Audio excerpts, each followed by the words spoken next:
Así que va a ser, por eso va a ser especial, va a ser distinto. Vamos a leer, ¿ya? Primero, del capítulo 20, verso 1 en adelante, hasta el versículo 10. Entonces, como siempre, voy a pedir a algunos hermanos. Hermana Marisa, ¿está por ahí?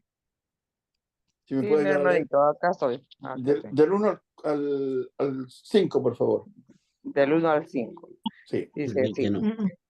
Vi a un ángel que descendía del cielo con la llave del abismo y una gran cadena en la mano, y prendió al dragón, la serpiente antigua, que es el diablo y Satanás, y lo ató por 1000 años, y lo arrojó al abismo, y lo encerró, y puso su sello sobre él, para que no engañase más a las naciones, hasta que fuesen cumplidos 1000 años, y después de esto debe ser desatado por un poco de tiempo. Y vi tronos, y se sentaron sobre ellos los que recibieron facultad de juzgar. Y vi las almas de los decapitados por causa del testimonio de Jesús y por la palabra de Dios, los que no habían adorado a la bestia ni a su imagen, y que no recibieron la marca en sus frentes ni en sus manos, y vivieron y reinaron con Cristo 1000 años. Pero los otros muertos no volvieron a vivir hasta que se cumplieron 1000 años. Esta es la primera resurrección. Muchas gracias, hermana. Hermana Caridad, ¿está por ahí? No, no Sí, mi está. hermano, estoy aquí. Ya, por favor, del 6 al 10. Ayúdenos a leer. Sí, hermano. Bienaventurado y santo el que tiene parte en la primera resurrección. La segunda muerte no tiene potestad sobre estos, sino que serán sacerdotes de Dios y de Cristo, y reinarán con él 1000 años. Cuando los 1000 años se cumplan, Satanás será suelto de su prisión y saldrá a engañar a las naciones que están en los 4 ángulos de la tierra, a Gog y a Magog, a fin de reunirlos para la batalla, el número de los cuales es como la arena del mar. Y subieron sobre la anchura de la tierra y rodearon el campamento de los santos y la ciudad amada. Y de Dios descendió fuego del cielo y los consumió. Y el diablo que los engañaba fue lanzado en el lago de fuego y azufre, donde estaban la bestia y el falso profeta, y serán atormentados día y noche por los siglos de los siglos. Gracias, hermana. Bien, ya hemos pasado el capítulo 20, verso 1, 2 y 3. Hoy día vamos a entrar en el versículo 4, ¿ya?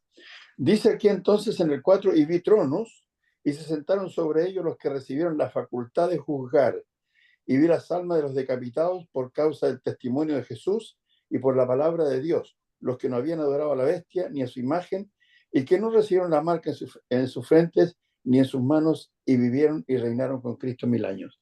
De partida, los tronos allí, la simbología no quiere decir que sean sillas como las que usamos nosotros, ¿ya? Sino que el estado exaltado, glorioso, en que se ven estas almas que habían salido victoriosos de esas persecuciones.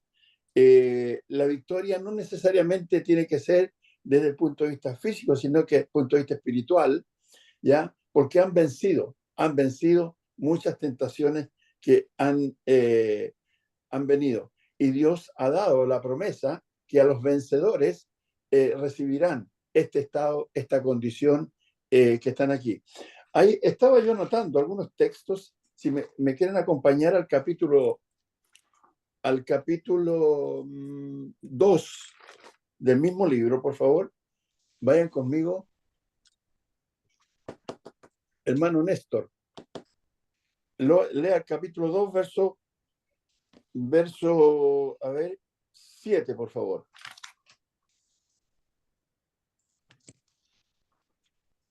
¿Me escucha?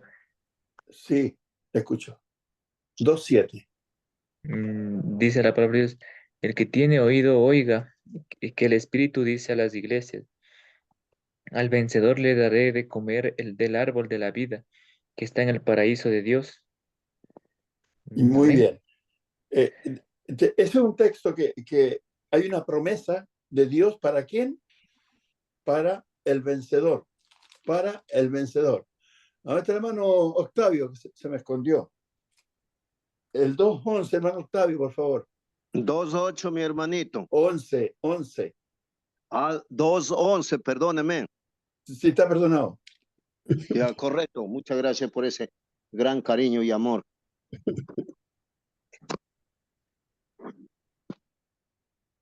El 2:11 dice de la siguiente manera.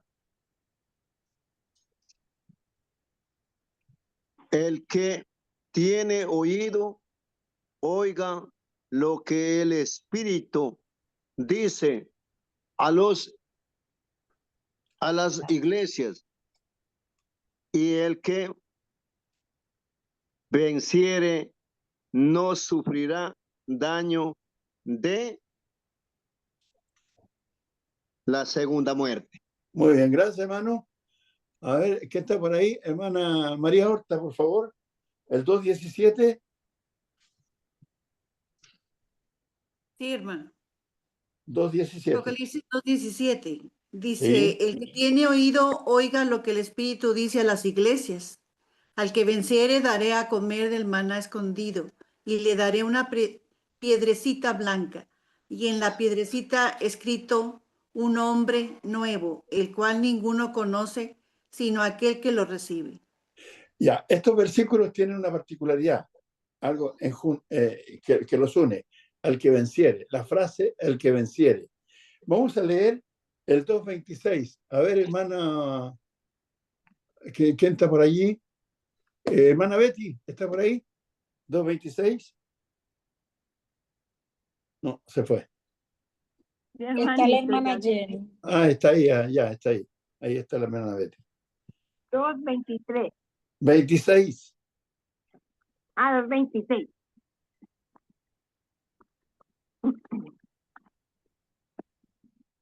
Dice así. Al que venciere y guardare mis obras hasta el fin, yo le daré autoridad sobre las naciones. Ok, gracias, hermana. El 3:5, hermana Jenny. Allá voy, mi hermano. El 3:5. El que venciere será vestido de vestiduras blancas, y no borraré su nombre del libro de la vida, y confesaré su nombre delante de mi Padre y delante de sus ángeles. Ok, gracias, hermanita. Amén. ¿Quién no ha leído por ahí? A ver, hermano Carmelo Blanco, ¿está por ahí? Se esconde este hermano. Porque no lo haga leer. 3:5 de Apocalipsis. Apocalipsis 3:5, por favor, lea.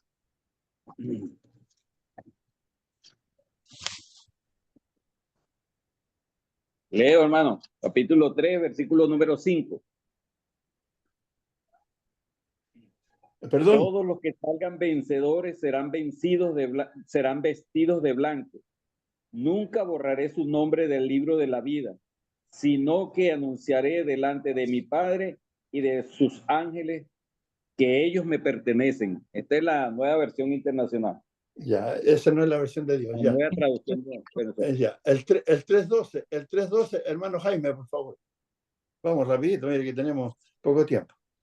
Nos dice Apocalipsis capítulo 3:12, al que venciere yo le haré columna en el templo de mi Dios, y nunca más saldrá de allí, y escribiré sobre él el nombre de mi Dios y el nombre de la ciudad de mi Dios, la nueva Jerusalén, la cual desciende del cielo de mi Dios y mi nombre nuevo. Muy bien, gracias, hermano. Y el 3:21, hermano Edwin Proaño, ¿está ahí? No, parece que está en el Está conduciendo, hermanito. Ya, no lea nada, hermanito, porque se puede hacer un... A ver, ¿quién está por ahí? ¿Quién me falta? María Horta. Estoy conduciendo. Sí, ya le escuché. Hermano Miguel, por favor. ¿Cuál leo? 3:21. Al que venciere le daré que se siente conmigo en mi trono, así como yo he vencido y me he sentado con mi Padre en su trono. Muy bien, gracias, hermano. ¿Por qué he leído todos estos versículos? Porque todos estos versículos tienen una promesa. Y esa promesa los hace ver en un estado victorioso a los vencedores. Los vencedores son los que han vencido la tentación que provocaba el hecho de tener la amenaza encima del imperio, de que si no se adoraba al emperador o al César, entonces correrían el riesgo de morir. Ya hemos leído otras veces nosotros en el capítulo, en el capítulo 13, ¿no? El 13, sí. Hemos leído cuando dice en el 13, verso 14, dice, y engaña a los moradores de la tierra con las señales que se le ha permitido hacer en presencia de la bestia, mandando a los moradores de la tierra que le hagan imagen a la bestia que tiene la herida de espada y vivió. Y se le permitió infundir aliento a la imagen de la bestia, para que la imagen hablase e hiciese matar a todo el que no la adorase. Esa amenaza encima, esa amenaza encima de uno es algo que podría ayudar a que los cristianos cayeran rendidos ante la idolatría, porque está en juego la vida física, ¿ya? Y todos los que, si algún día vemos que hay una amenaza sobre nuestra vida física, es muy posible que cedamos a muchas cosas que no nos gustaría ceder, ¿ya? Pero aquí por eso estoy diciendo, cuando dice el texto del 20, versículo 4, que vi tronos y se sentaron sobre ellos los que recibieron la facultad de juzgar. Las sillas o los tronos estos ya estaban hablando de aquellos que habían salido victoriosos de sus persecuciones. Y aquí había una persecución muy fuerte, muy grande de parte del Imperio Romano sobre los cristianos. Si no adoraban al César, el verso 15 dice, 13:15, y se le permitió infundir aliento a la imagen de la bestia para que la imagen hablase e hiciese matar a todo el que no la adorase. Y hacía que todos, pequeños y grandes, ricos y pobres, libres y esclavos, se les pusiese una marca en la mano derecha o en la frente. La marca indicaba que eran propiedad, en este caso, del imperio, y que ninguno pudiese comprar ni vender, sino que tuviese la marca, el que tuviese la marca o el nombre de la bestia o el número de su nombre. Entonces, como leímos todos los versículos, el capítulo 2, verso 7, verso 11, verso 17, verso 26, el 3:5, el 3:12 y el 3:21, y toda la promesa es ¿para quiénes? Para los que han vencido, para los que salieron victoriosos. ¿Qué vencieron? La tentación que podía haber a abandonar el camino del Señor por causa de la persecución que se le venía encima, que los asolaba y que podía hacerlos rendirse. Muchos cristianos, cuando estuvieron frente a una circunstancia que les causaba preocupación y que los perseguía, tuvieron mucho miedo y algunos cedieron a la tentación. Entonces, había que vencer. Hoy día también. Hermano Mario. Sí, buenas noches, hermanos. Hermano, perdón, ¿sí? que vea que he invitado por mí, no he invitado a piedra por si acaso, ¿ya? No, tranquilo, gracias, Ya. gracias. Bueno, espero, yo me imagino que ya van adelantados con el capítulo 20. Lo interesante de lo que vemos acá en el versículo 4 y especialmente lo que es el capítulo 20 es que ya desde el capítulo 18 o 17 lo que vemos es la ejecución de los juicios de Dios contra los enemigos de Dios, pues, los enemigos de su pueblo. Capítulo 18 vemos cómo la gran ramera es derribada. Capítulo 19 la bestia y el falso profeta. El capítulo 20 vemos cómo Satanás es encadenado, pues, y me imagino que ya pues han avanzado en cuanto a eso. Y ya aquí en el versículo 4 lo que estamos viendo es la exaltación, como nos está explicando el hermano Néstor, de aquellos que vencieron, de aquellos que lograron la victoria ante la persecución, ante el asesinato, ante el miedo, que infringía el poder romano. Entonces, lo que vamos viendo en el capítulo 20 es cómo Dios le está mostrando a los cristianos del primer siglo y nos muestra a nosotros cómo él va derribando los enemigos de su pueblo. Entonces, en este caso dice, y vi tronos y se sentaron sobre ellos los que recibieron la facultad de juzgar.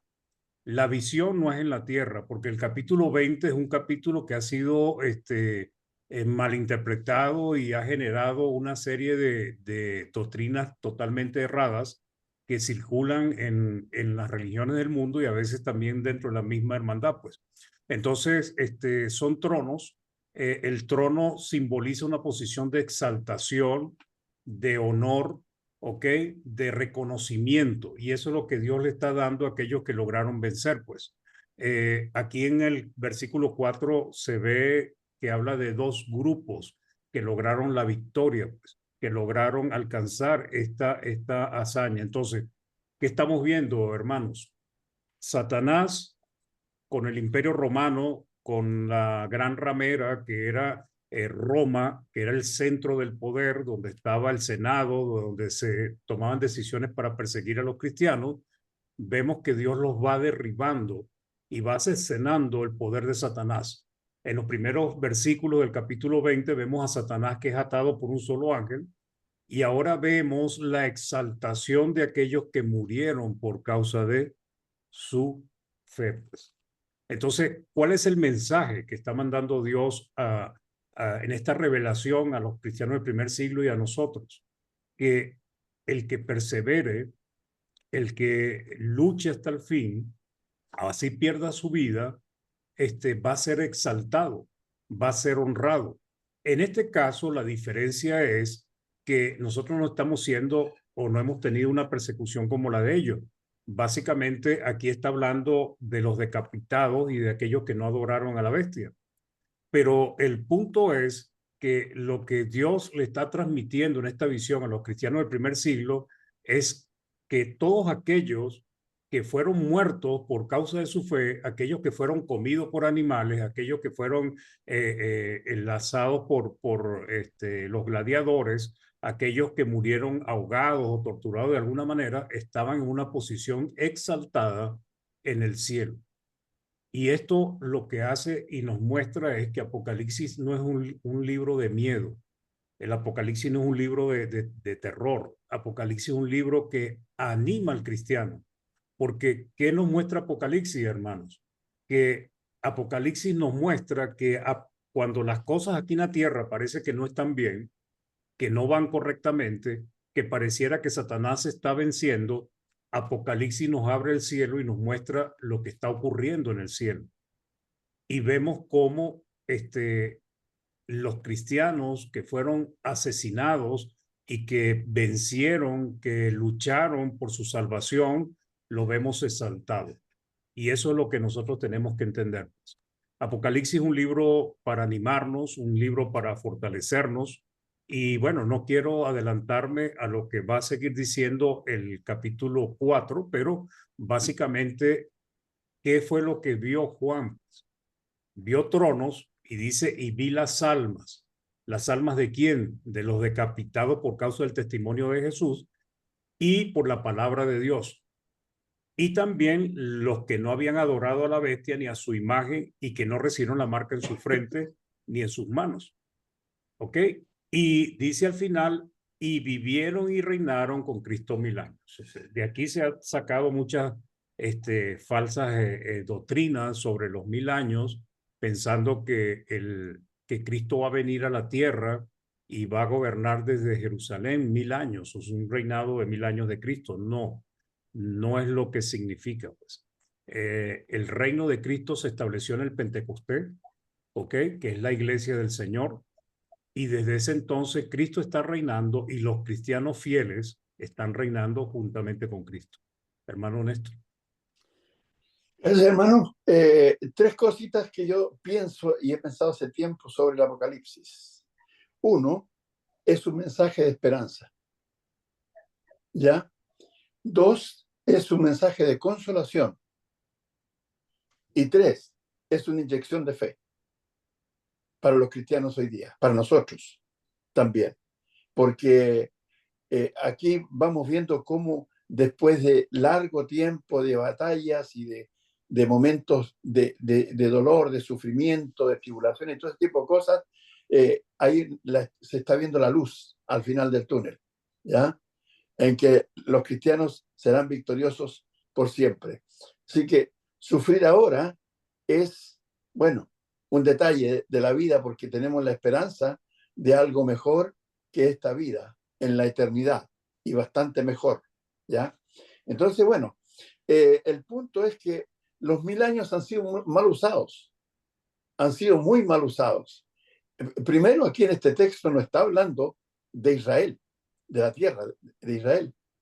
No está hablando de un reinado de Cristo en la tierra. ¿Por qué se usa mal esto? Yo he escuchado personalmente algunas personas que señalan, tenemos unos vecinos aquí que son testigos, que sí, tenemos un local de la iglesia de testigos al frente, para allá, y el punto para ellos es que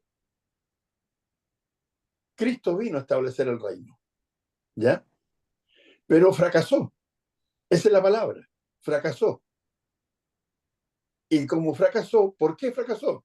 Porque los judíos lo mataron, no le permitieron establecer el reino.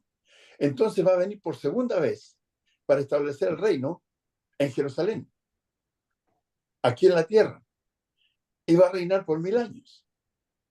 Entonces, eso no es lo que el texto está diciendo aquí. Está hablando de almas que están en el cielo y que están reinando. Y nosotros estamos reinando hoy día, los cristianos, en asociación con Cristo. El Señor Jesucristo, cuando habló del reino, creo que una de las primeras palabras, frases que hay ahí acerca del reino en la boca de Cristo, en Mateo 16, 18, cuando dice, y a ti te daré las llaves del reino, hablando a Pedro, y las puertas, perdón, voy a leer el texto, es 16, 18. Dice, Mateo dice, el verso, y yo también te digo que tú eres Pedro, y sobre esta roca edificaré mi iglesia, y las puertas del Hades no prevalecerán contra ella.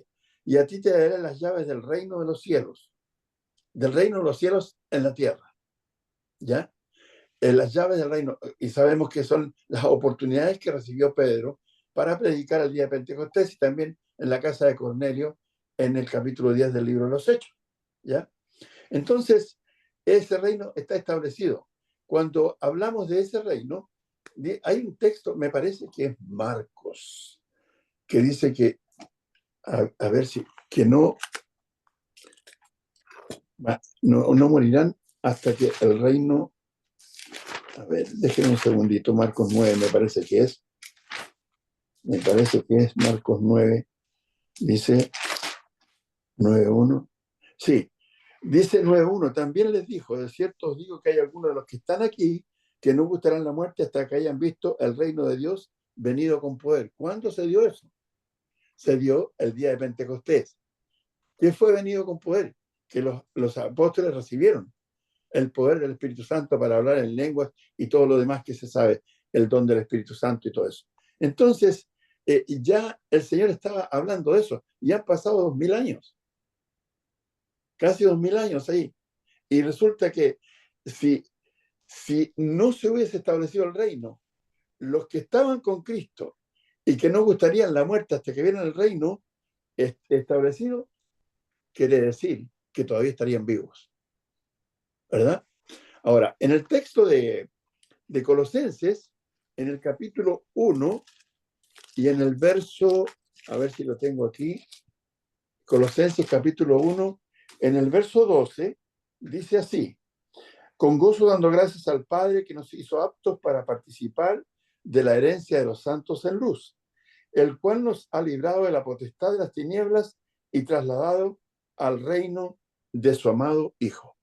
Ya Pablo y los que estaban en Colosas estaban en el reino de Cristo. De manera que el reino está establecido en esa época. Por lo tanto, cuando los amigos testigos de Jehová y otros grupos dicen que Cristo fracasó en el reinado, están haciendo mentiroso a Cristo. Están haciendo mentiroso a Dios, al Espíritu Santo, porque ya el reino estaba establecido, a los apóstoles.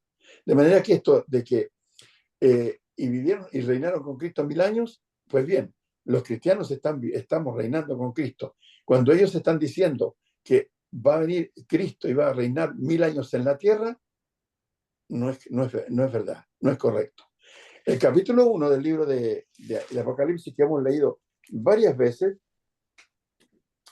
en el versículo 6, versículo 5, dice así: y de Jesucristo el testigo fiel, el primogénito de los muertos y el soberano de los reyes de la tierra, al que nos amó y nos lavó de nuestros pecados con su sangre, y nos hizo reyes y sacerdotes. Nos hizo reyes y sacerdotes para Dios su Padre. A él sea gloria e imperio por los siglos de los siglos. Amén. Entonces, estas cosas que uno está observando aquí, ¿ya?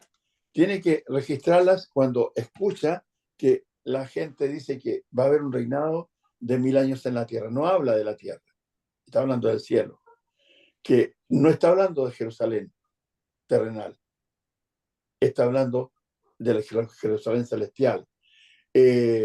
Y está hablando no de personas que están viviendo aquí, sino de los que estaban en el cielo frente a Dios ahí y que estaban gobernando, como dijo el hermano Mario, el estado exaltado, ya glorioso, ya de estas almas. ¿Qué otra cosa más podemos decir? Dice el verso 5: pero los otros muertos no volvieron a vivir hasta que se cumplieron 1000 años. Esta es la primera resurrección. Cuando pensaba en este texto, temprano hablaba de la primera resurrección. ¿Cuál es la primera resurrección? Yo pienso que el libro de Colosenses nos aclara en el capítulo 2 y en el versículo 12, cuando dice que hemos sido resucitados con Cristo. A ver si lo tengo por aquí. Aquí está. Dice el capítulo 2, verso 12. A ver, 9, verso 9. Porque en él, en Cristo, habita corporalmente toda la plenitud de la deidad, y vosotros estáis completos en él, que es la cabeza de todo principado y potestad. En él también fuisteis circuncidados con circuncisión no hecha a mano, al echar de vosotros el cuerpo pecaminoso carnal en la circuncisión de Cristo, sepultados con él en el bautismo, en el cual fuisteis también resucitados con él mediante la fe en el poder de Dios que le levantó de los muertos. La primera resurrección para mí es el momento del bautismo, porque estábamos muertos en delitos y pecados. Dice el capítulo 2 del libro de Efesios, ¿ya? Dice que y él os dio vida a vosotros cuando estabais muertos en vuestros delitos y pecados. De manera que cuando nosotros estamos aquí en la tierra y oímos el Evangelio, creímos el Evangelio y obedecimos el Evangelio, en las aguas del bautismo hemos resucitado porque estábamos muertos espiritualmente. Dice el capítulo 2 de Efesios, verso 1. Y él dio vida a vosotros cuando estabais muertos en vuestros delitos y pecados, en los cuales anduvisteis en otro tiempo, siguiendo la corriente de este mundo, conforme al príncipe de la potestad del aire, el espíritu que ahora opera en los hijos de desobediencia. Todos los que están en el cielo resucitaron. ¿Resucitaron por qué? Porque si vivieron perseverando en el camino del Señor, están vivos espiritualmente. ¿Por qué? Porque tienen la comunión con Dios y Dios es la fuente de toda vida. Por lo tanto, todos estamos vivos. Ahora nosotros, creo yo, que tenemos que cuidar nuestro actual estado, nuestra actual condición espiritual. Estamos vivos espiritualmente, pero podemos volver a un estado de muerte si abandonamos el camino de Dios, si nos apartamos, si nos separamos de Dios y volver al pecado. Eso es lo que yo veo en este caso. Los muertos, dice, pero los otros muertos no volvieron a vivir hasta que se cumplieron 1000 años. Esta es la primera resurrección. Hermano Mario. Sí, este versículo es sumamente complejo porque los primeros Los que fueron decapitados y los que no adoraron a la bestia reinaron con Cristo por 1000 años. Ahora, el versículo 5 dice, pero los otros muertos no volvieron a vivir hasta que se cumplieron 1000 años. O sea, estos no reinaron con Cristo, según lo que dice el versículo, ¿no? Y dice, esta es la primera resurrección. Hay varias interpretaciones. Pues la primera, la que nos está diciendo el hermano Néstor, es correcto, pues, porque nosotros en el bautismo nacimos, pues, y resucitamos a vida nueva, pues. ¿Ok? La otra interpretación que se usa es pensar que se está hablando de la resurrección general de vivos, de buenos y malos. Lo que tal vez nos ayude a entender un poquito esta palabra es que la palabra resurrección en sí significa levantarse. O sea, la Reina Valera lo traduce resurrección, pues, pero la palabra en sí significa levantarse, pues. ¿Ok? Entonces, cuando acá está hablando de que, pero los otros muertos no volvieron a vivir hasta que se cumplieron 1000 años, está hablando de levantarse, o sea, ¿cómo se levantan? Pues unos se levantan de la muerte y otros se levantan cuando vuelven como a la vida, pero no es que vuelven a la vida literalmente, sino, por ejemplo, si lo aplicamos a los cristianos del primer siglo, ellos fueron perseguidos, fueron vejados, pero cuando fueron exaltados, ellos volvieron otra vez a la vida. ¿En qué sentido? Pues de que se les volvió a dar una posición de exaltación.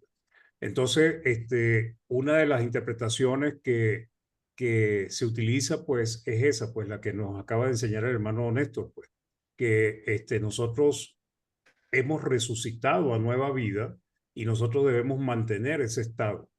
Ahora, lo que debemos comprender es que aquí está hablando de almas sin cuerpo, pues. Entonces, está hablando de aquellos que murieron por causa de su fe, pues. Son personas que están en el cielo, están en un lugar exaltado y estos sencillamente volvieron a vivir con Cristo. ¿Por qué? Porque se les exaltó, pues, se les sentó sobre tronos y ellos ahora, en ese momento, estaban reinando juntamente con Cristo. Entonces, este Apocalipsis 25 realmente es un versículo bastante complicado, hermanos. Hay varias interpretaciones. Algunos lo separan entre dos grupos. Los que reinaron con Cristo, que son todos los santos fieles, ¿verdad? Aquellos que se bautizaron y ¿cómo se llama? Y han sido fieles, pues, viviendo con Cristo. Y en este caso estamos hablando de los que perdieron la vida en el primer siglo también. Y está el segundo grupo, que fueron los que no volvieron a vivir, que también se le aplica a aquellos que no estaban vivos espiritualmente. ¿Quiénes eran? Los malvados, los que persiguieron a la iglesia y todo esto. Sin embargo, para no complicarnos la vida, pues vamos a quedarnos con la parte de que realmente la resurrección tiene que ver con esa parte donde nosotros nacimos a vida nueva. Sin embargo, es interesante este tema porque de aquí se han sacado tantas conjeturas, tantas falsas doctrinas, que hace difícil interpretar correctamente este capítulo y especialmente este versículo. Hermano Néstor. Gracias, hermano. Una de las cosas, sí, que he leído también lo que usted está diciendo acerca de que aquí se aplica a los que hicieron sufrir a los mártires.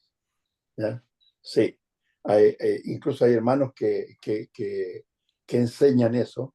No estoy diciendo que no estoy en contra de eso, sino que estoy yendo por la vía que a mí me parece más expedita. Más saludable, más saludable, más apegada a la palabra.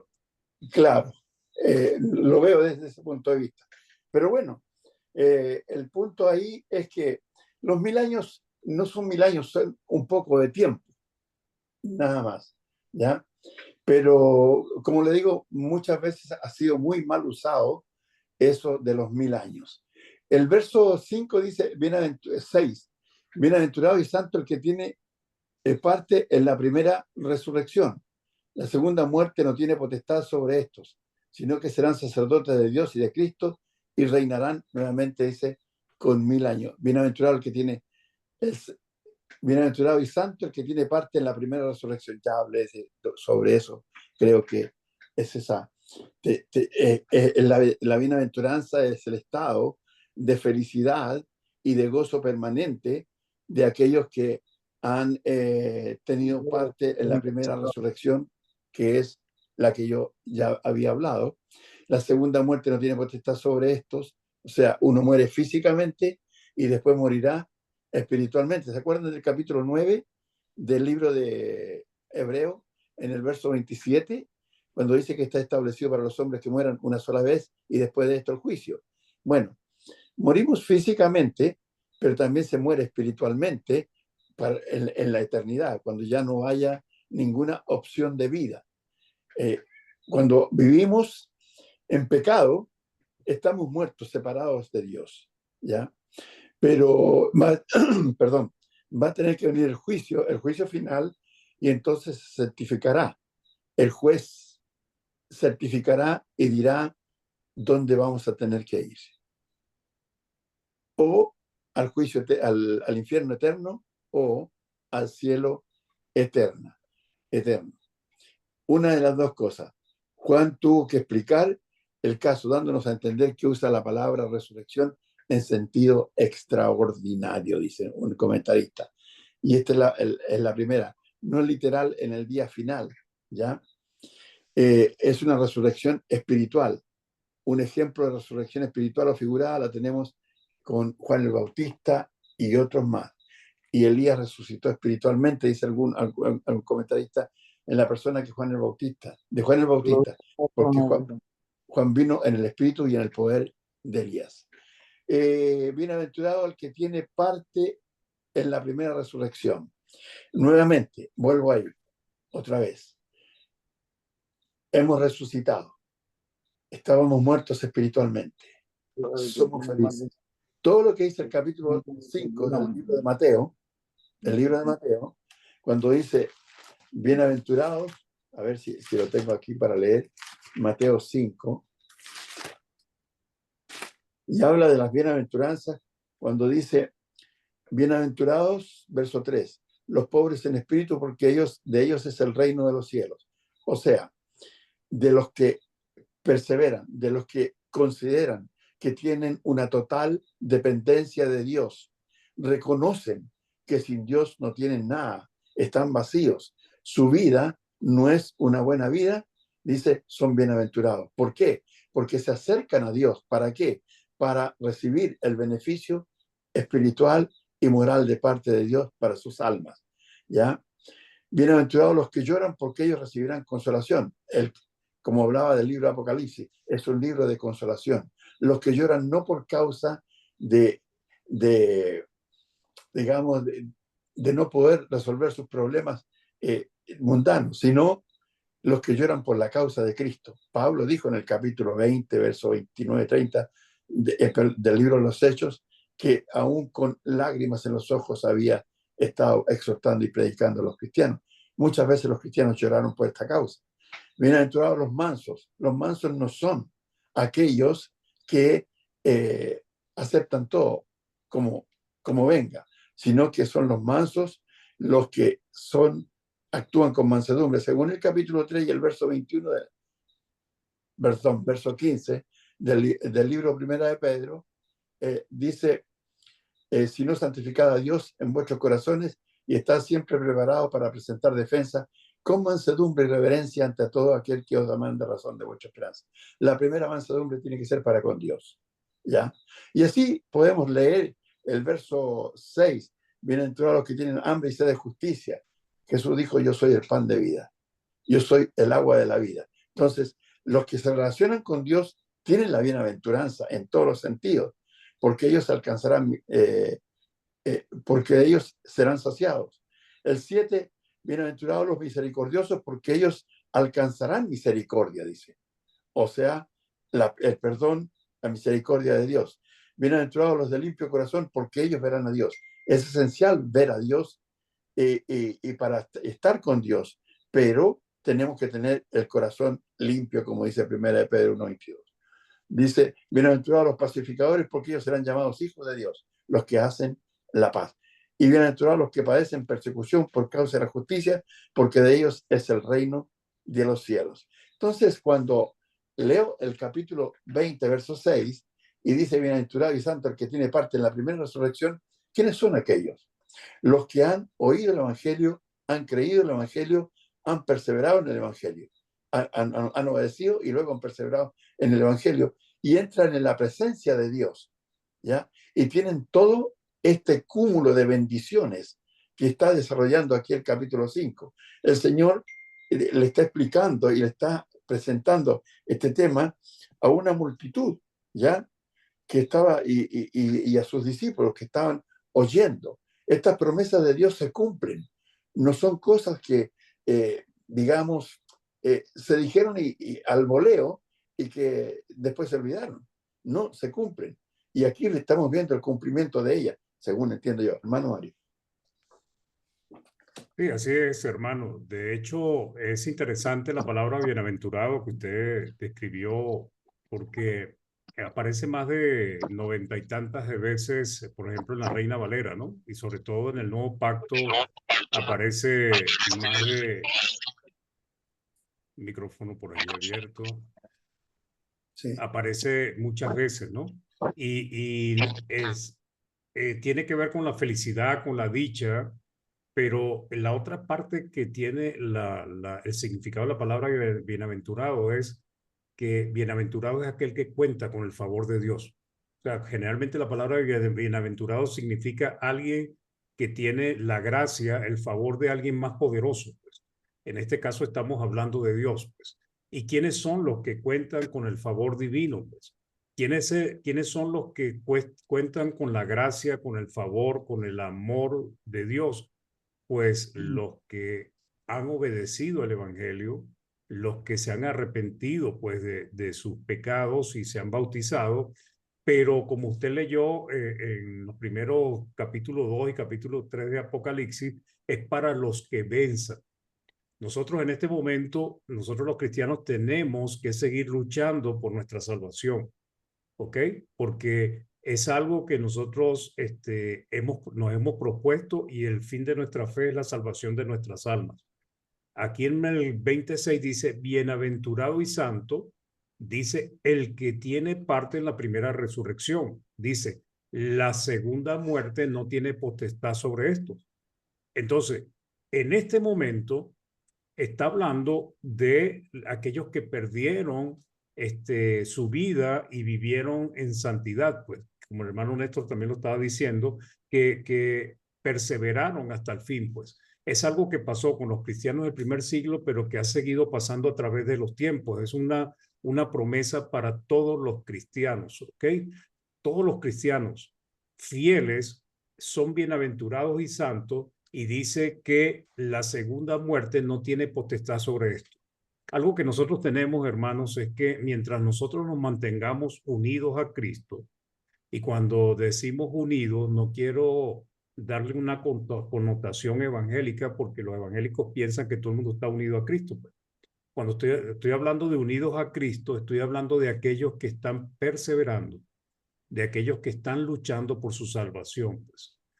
No son todos, pero nosotros debemos ser de ese grupo que estamos perseverando. Pues entonces, mientras nos mantengamos unidos a Cristo, la muerte segunda no tiene potestad sobre nosotros todavía, porque ya nosotros estamos gozando de esa vida espiritual que Cristo nos está dando. Lo único que falta es ya el paso final, pues, que es la muerte.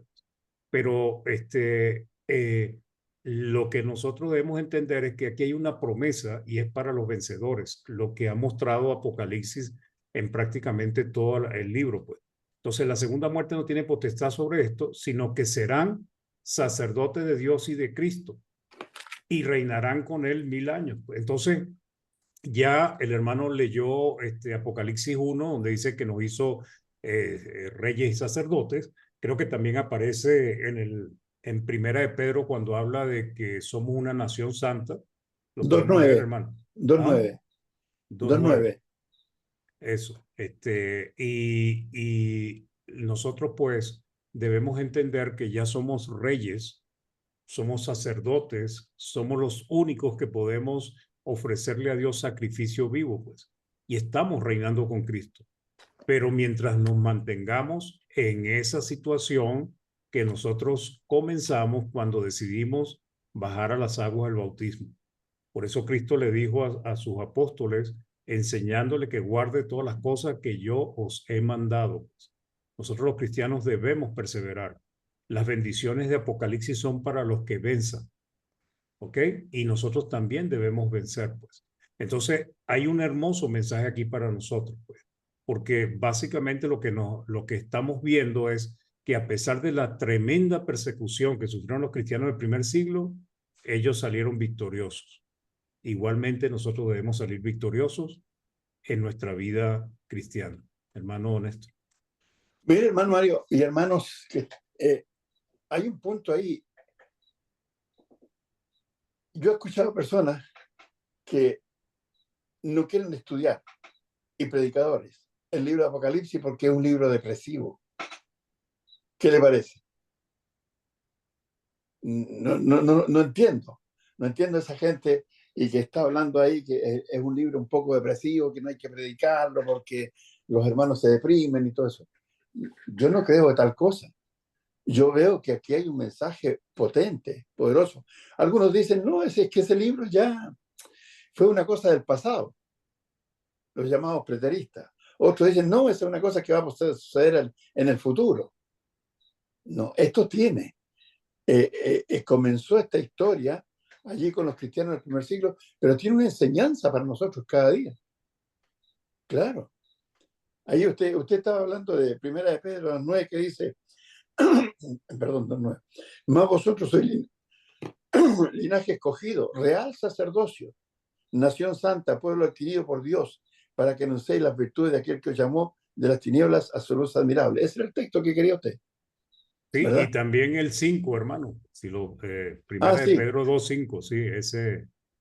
Vosotros también como piedras vivas sed edificados como casa espiritual y sacerdocio santo para ofrecer sacrificios espirituales aceptables a Dios por medio de Jesucristo. Sacerdotes, somos sacerdotes de Dios. ¿Cuándo? Cuando decidimos bajar a las aguas del bautismo, cuando nacimos, resucitamos a vida nueva, pues. Ahora, debemos permanecer en ese estado de santidad para que Cristo nos pueda dar la recompensa eterna. La palabra, cuando nosotros estudiamos la palabra, siempre nos muestra como si ya nosotros estuviésemos disfrutando de la vida eterna. Ahora, sabemos que la vida eterna va a ser en el cielo, pero estamos disfrutando de esa vida que Cristo nos da, pues. Y mientras nos mantengamos firmes y unidos a Cristo, podemos estar seguros de que vamos con éxito hacia la vida eterna, hacia el cielo. Eso, hermano. A unirnos con aquellas almas que estaban ahí ya. Exacto. Entonces vamos a ser una sola nación. Bueno, vamos a dejar hasta aquí hoy día, hermanos, porque luego continuaremos ya en el 27, ya, cuando empezamos a hablar acerca de Satanás y todo ese tipo de cosas, ¿ya? Así que para el próximo sábado, si Dios quiere, podemos volver a continuar. Si quiere, hermano Mario, está invitado. Hemos sido compañeros de trabajo bastante tiempo, ¿ya? Y hemos estudiado este mismo libro. Vamos en el 21 acá, ¿no? No, en el 20 también. Es que, no sé. En el 21 estamos. Está adelantado Mendoza. como 2 semanas. En Mendoza estamos en el 21. Es que el lunes y martes lo hacemos en Mendoza. Ok. Con los hermanos de Buenos Aires y otros de Mendoza en Argentina. Y ahí me confundo un poquito ya. Pero bien, hermano Jaime, hasta por aquí hoy día, porque ya me dio hambre.